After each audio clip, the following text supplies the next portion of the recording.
Recibióme con afectuosa cortesía, sin olvidar aquella prudente reserva, forzosa compañía del hombre del mundo cuando trata por primera vez a un desconocido. Mas esta duró poco, pues no hizo más que recibir la tarjeta de su parienta y leer lo que en el respaldo de ella iba escrito. Cuando levantóse de su asiento me tendió con efusión los brazos, apellidándome paisano.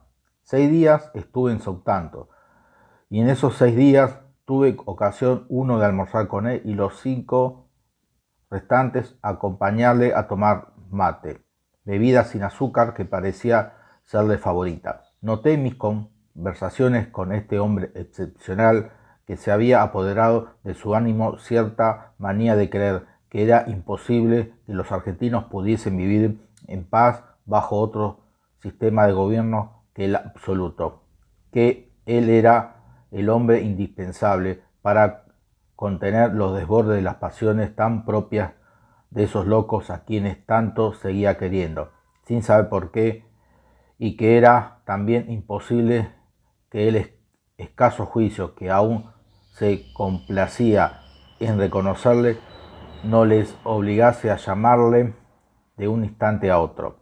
Por cada vapor que llegaba esperaba este llamado, y por cada vapor sufría decepciones su creencia, pero esas decepciones más le inspiraban lástima que cólera, pues según él decía, más perdían ellos en no llamarle que él permaneciendo donde estaba. Hablaba con calor sobre la enormidad de los crímenes que se le atribuían, y recuerdo que, paseándose con exaltación la víspera del día en que debí proseguir mi viaje, me cogió de la mano y llevándome a una pieza atestada de cajones abiertos y de sacos de legajos y papeles, me dijo: ¿ve usted todo esto, paisano? Pues aquí tiene el archivo privado de mi gobierno. Aquí puede usted encontrar no solo los documentos que justifican mis actos, sino también muchos de aquellos que acreditan la desleal conducta de mis enemigos, ingratos unos y malos casi todos.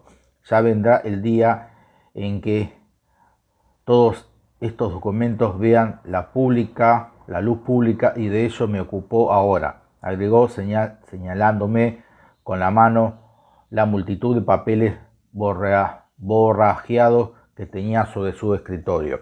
Todo lo comprendo, paisano, agregó con despecho, porque conozco las aspiraciones de los chasqueados, pero lo que no comprendo, lo que nunca he podido comprender, es que los chilenos, sin oírme siquiera, hayan amuchado el número de mis enemigos, cuando el solo examen de la conducta que he observado en Chile, esa tropa de baguales, dispénseme la expresión, que se refugiaron en aquella república, sobraba para conocer la calidad de los testigos que deponían contra mí.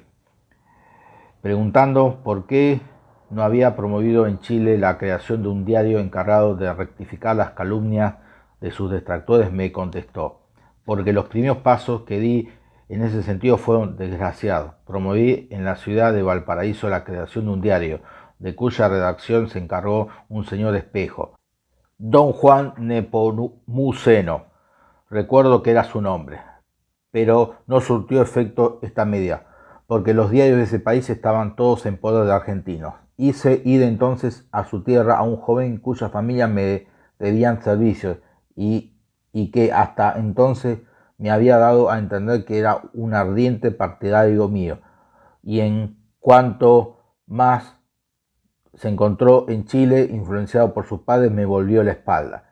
Y también, señor don Vicente, hablemos claro, no hice más diligencias porque cometí la chambonada de presumir más de lo que debía de la penetración de los chilenos para deducir de las mismas exorbitaciones que se contaban de mí, y de la conducta de mis detractores la poca fe que sus relatos merecían. Vicente Pérez Rosales.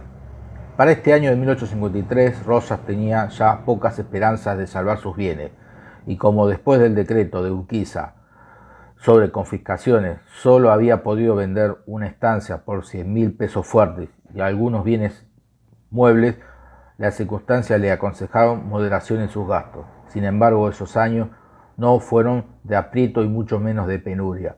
Entre tanto, Urquiza en Santa Fe logra llevar a término la obra de la Constitución que, en el conjunto de aquel espectáculo nada edificante, pone una nota de dignidad y patriotismo. Es deplorable que las primeras palabras del preámbulo constitucional no fueran expresión fiel de la verdad, porque indudablemente no eran los representantes del pueblo argentino, como en términos de derecho público y en todo país civilizado puede entenderse esa expresión, quienes dictaban y sancionaban aquel código, sino los representantes de 13 gobernadores rosistas hasta el acuerdo de San Nicolás y urquicistas después, o con más propiedad eran los representantes del caudillo que en aquellos momentos tenía imperio suficiente sobre aquellos gobernadores. Urquiza, después de dictada la Constitución, se conformó con ser presidente de una confederación sin Buenos Aires, con capital en Paraná, y firmó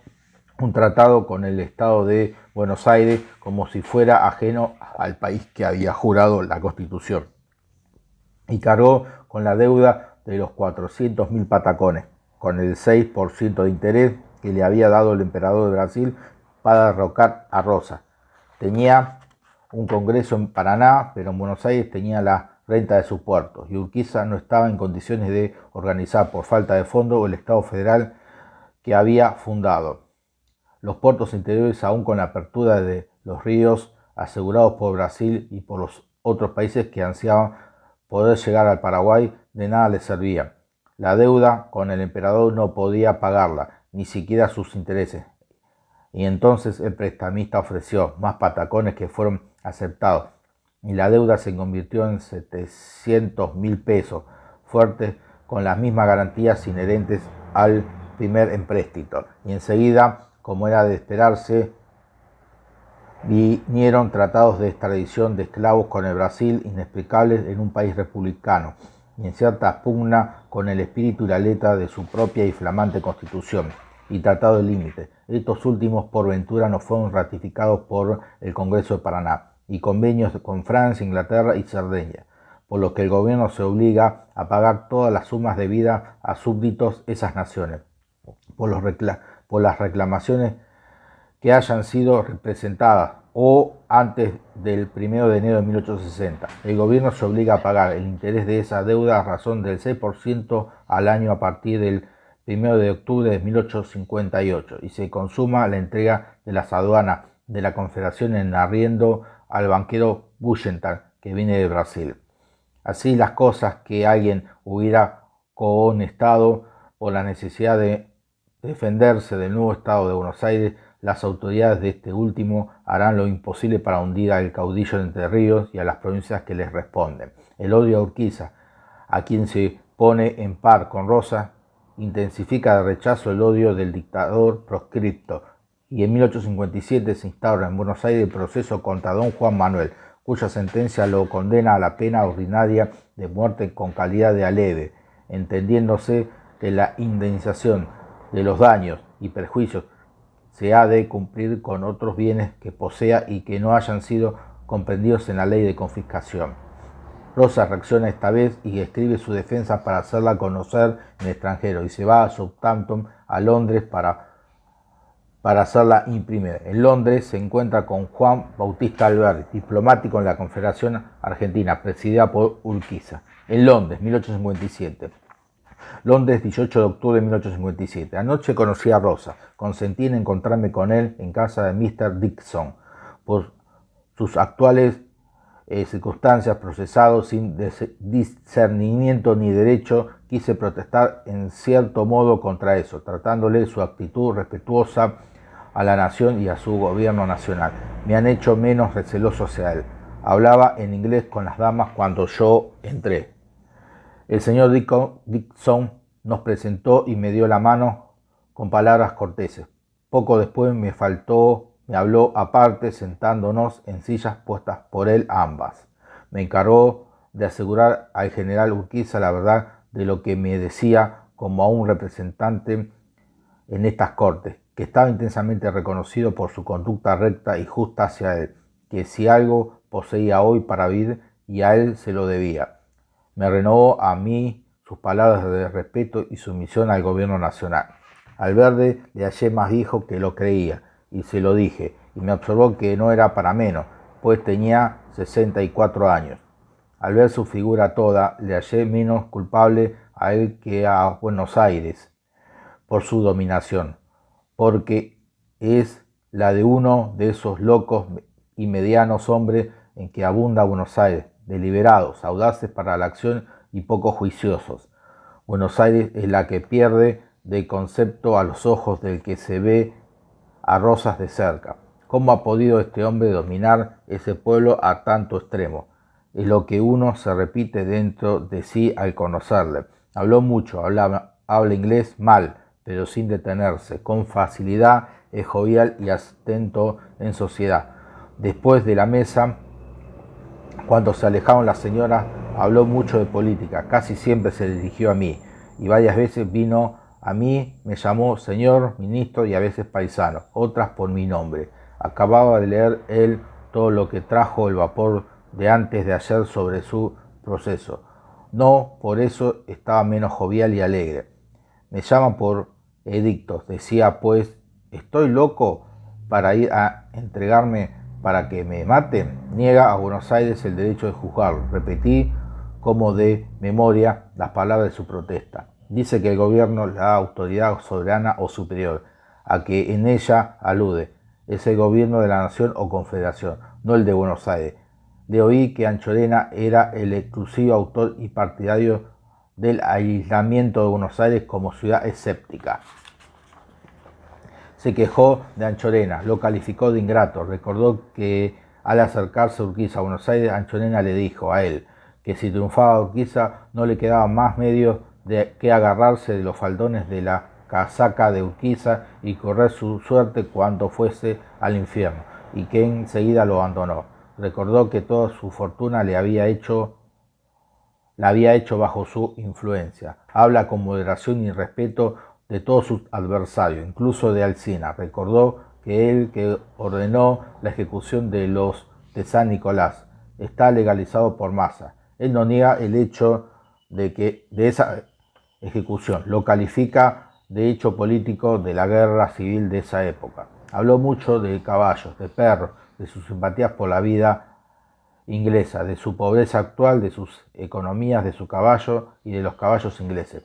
No es ordinario, está bien en sociedad, tiene la fácil y suelta expedición de un hombre acostumbrado al ver desde alto el mundo, y sin embargo no es fanfarrón ni arrogante. Tal vez por eso mismo, como sucede con los lordes de Inglaterra, los más suaves y amables gentes de ese país.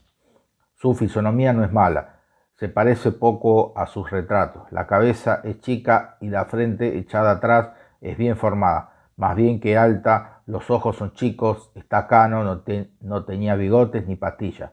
No está bien vestido, no tenía ropa en Londres.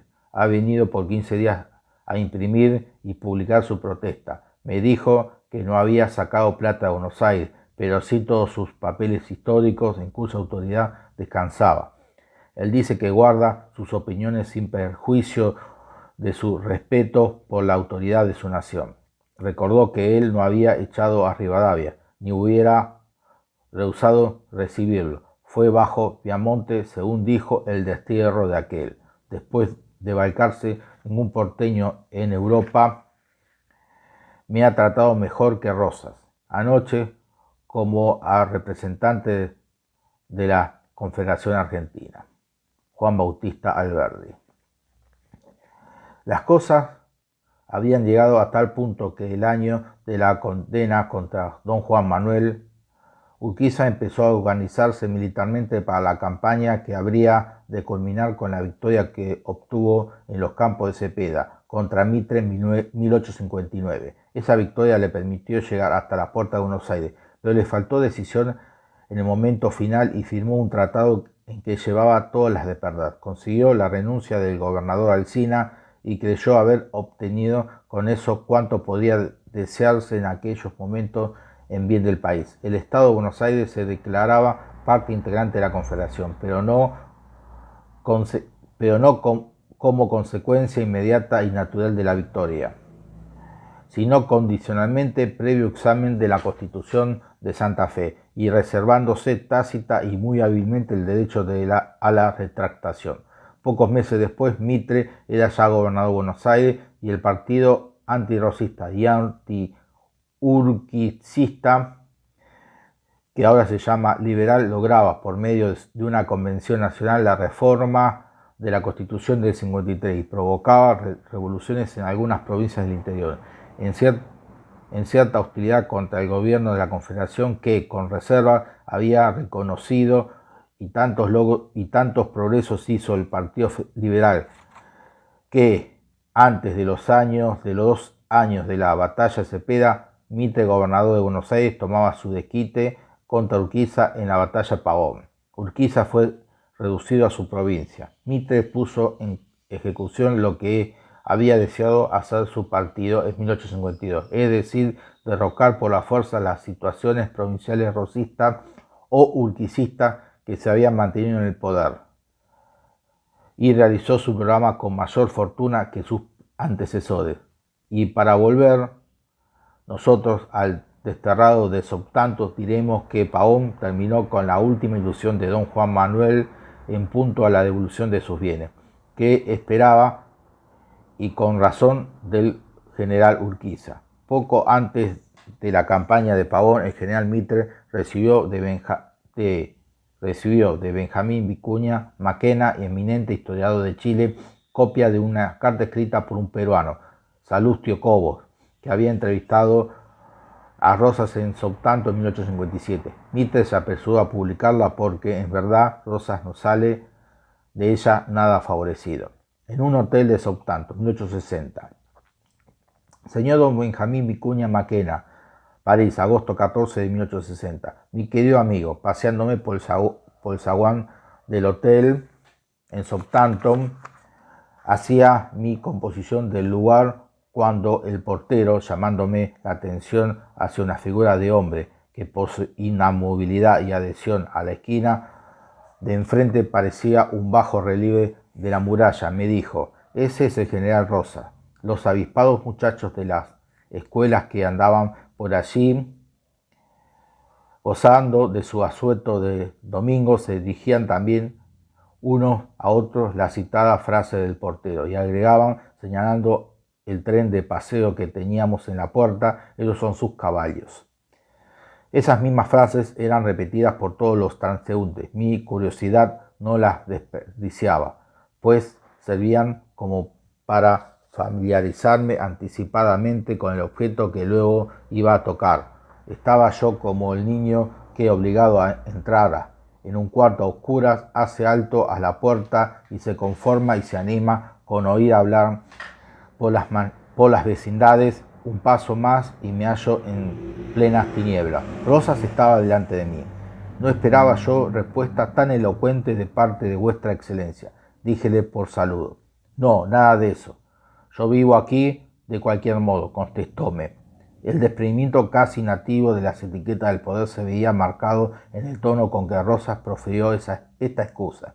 La indolencia acomodaticia del guaso en los modales que lo acompañaron, la presteza del que quiere despacharse de un asunto trivial en el movimiento que hizo al quitarse el sombrero. ¿Qué tal lo pasa, vuestra excelencia, con la vida de Inglaterra? Bien, paisano, a mí me va bien en todas partes y particularmente con estos que por acá, a quienes conozco mucho. 30 años en que no he hecho otra cosa que estudiar al hombre y me precio de conocerlo. Así es que ahora estoy escribiendo 3 obras de las que me permitía que le dé noticias. Nada me sería más agradable que enterarme de las meditaciones de vuestra excelencia. Son 3 obras y otras que llamo apuntes varios sobre la época de mi gobierno, para lo cual tengo 3 cuartos llenos de papeles. Interesantísimo sería que esos apuntes llegasen a América y yo quisiera que fuesen a poder de los escritores de Chile.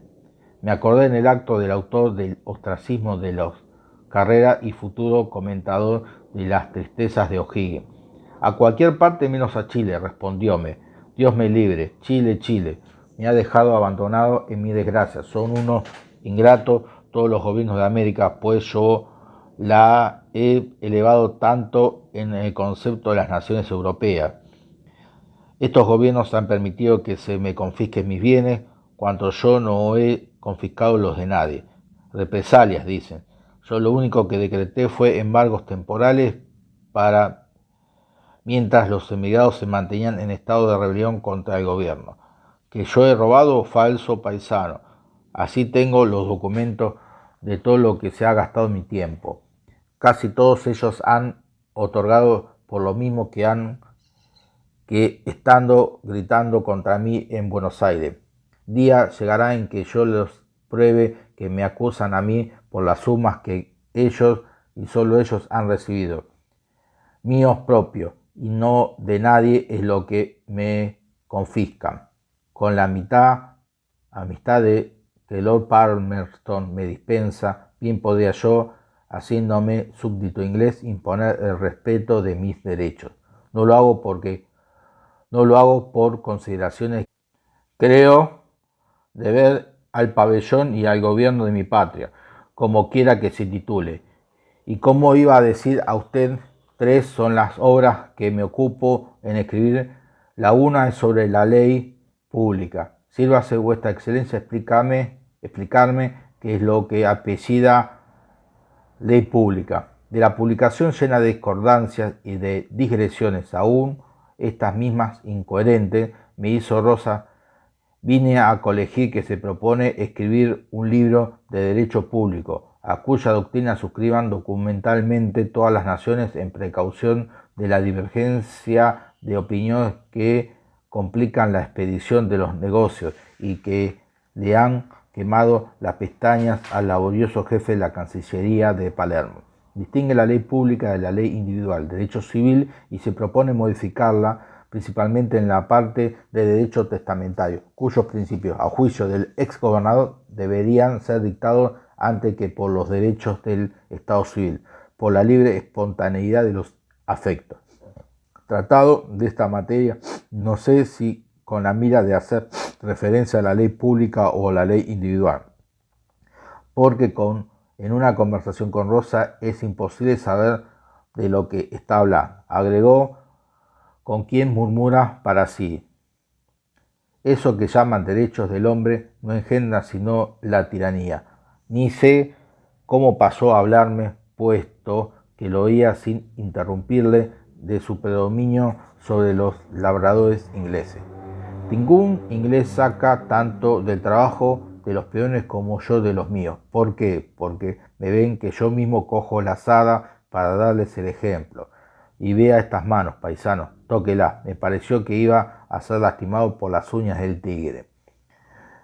¿Cómo le parece a usted que paso yo todo el día? Así, dispénseme. Se quitó la levita y quedó en mangas de camisa. Porque mis tropas andaban tan listas y que me eran tan fieles. 3 gritos se daba antes de empezar un ataque. Busco en su memoria la frase que ya tenía en la boca a todo abrir. Era el primero, viva la independencia americana. Yo tuve que hacer un esfuerzo para no parapetarme detrás de la silla en que me hallaba sentado cuando vi a Rosas empinarse para remedar el diapasón sostenido de su histórico primer grito, y de penetrarme de toda la realidad del momento para no creer que veía un machete en aquellos brazos echados al aire y casi desnudo, aquí del mentor de Achiras y de su Telémaco. Quiroga estaba tras ese fantasma, aparecido en un pestañear de mis ojos. Dentro del fantasma debían hervir las furias evocadas de la mazorca. Mi reino por un caballo, parecía que dijera Rosas en esa transfiguración obrada por su fantasía.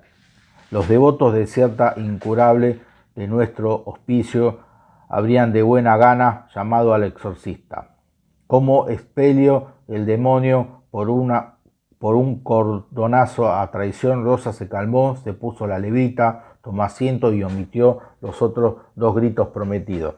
Se fue el caudillo gobernante, quedó otra vez el gaucho.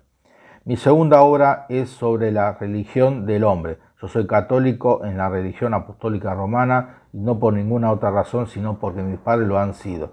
Y así opino que todas las religiones deben respetarse. Al llegar a este punto de sus literarios trabajos, Rosa me refirió una anécdota de familia, ordenada a demostrar que es imprudente asustar a un enfermo con la presencia de los sacramentos, y con tal motivo se lamentó de la seguridad y mal gobierno de la medicina, pasando a hacer mención de su tercera obra que versa sobre la ciencia médica. Ya bastaba de divagar y era preciso que me pusiese al corriente de sus actuales circunstancias domésticas. ¿Y qué es de la vida de señorita Manuelita? Me ha faltado un pesar, se ha casado. Siento entonces haber traído el hecho a la memoria de vuestra excelencia. Servirá excusarme. No, nada de eso. Estamos en la mejor armonía. Máximo, le dije yo, dos condiciones propongo. La primera, que no asistiré a los desposorios. La segunda, que Manuelita nos seguirá viviendo en mi casa. Y es así que están en Londres, de donde me escriben todas las semanas. No sé qué le dio a Manuelita por irse a casar a los 36 años, después que me había prometido no hacerlo, y hasta ahora lo había estado cumpliendo tan bien. Por encima de mis dificultades, me ha dejado abandonado solo mi alma. Y lo peor es que ella también le han confiscado sus bienes propios. Semejante rigor con una niña que no ha hecho otra cosa que labrarse el aprecio de todos y ser el encanto de los extranjeros. Muy mal estoy con los gabinetes de América. Ahora las potencias europeas están haciendo con ellos lo que les antoja. No era así en mi época. Todo podrán decir de mí, pero nunca dirán a don Juan Manuel le faltó energía. Hasta el último la tuve. Paisano, gobernar 30 años, ¿quién hace eso? ¿Por qué gritan contra mí? ¿Qué he hecho yo? Todo el bien que le he podido dar a mi patria. ¿Qué hago? Estar resignado en mi desgracia y nada más. Yo no fumo, yo no bebo, yo no almuerzo, no como. Todo lo que tomo es una ceniza a las 10 de la noche y para eso me la cocino yo con mis manos. ¿Puede decirse mayor retiro y mayor prescindencia de todo? Yo podía disponer que la prensa de Inglaterra y de Francia tomase mi defensa. No lo quiero. Y así se lo he dicho a Lord Palmerston. Después de mis días se sabrá todo. He hecho mi testamento. A Lord Palmerston lo dejo por albacea y el encargado que guarde mis restos unidos a los de mi esposa en el panteón de Southampton, oponiéndose absolutamente a lo que los extraiga el gobierno argentino. Al despedirme le rogué que me permitiese corresponder a su visita. Me dio su negativa en lo mucho que me preconizó la inviolabilidad de su doméstico retiro y en la eficaz oferta que me hizo de volver repetidas veces a mi hotel durante los días que yo hubiese de permanecer en Southampton. No obstante, me creí obligado a ir tras de sus pasos a depositar mi tarjeta en el buzón de su vestíbulo. Aquí tienes todo lo que me ha pasado con Rosa. Tú, mejor que yo mismo, quizás deduzca de esa entrevista mirada a la distancia un juicio aproximativo sobre Rosa. Puede que, donde no alcanza el rumor de las palabras, llegue más claro su sentido. De mí no sé decir, sino que aquel hombre desapareció de mi vista, con la visión de un sueño o el reflejo de un celaje. Es tan incomprensible y tan indefinido. Tú que tienes las prácticas de las cosas históricas de América, ayúdame desde Lima a conocerlo. Salustio Cobos.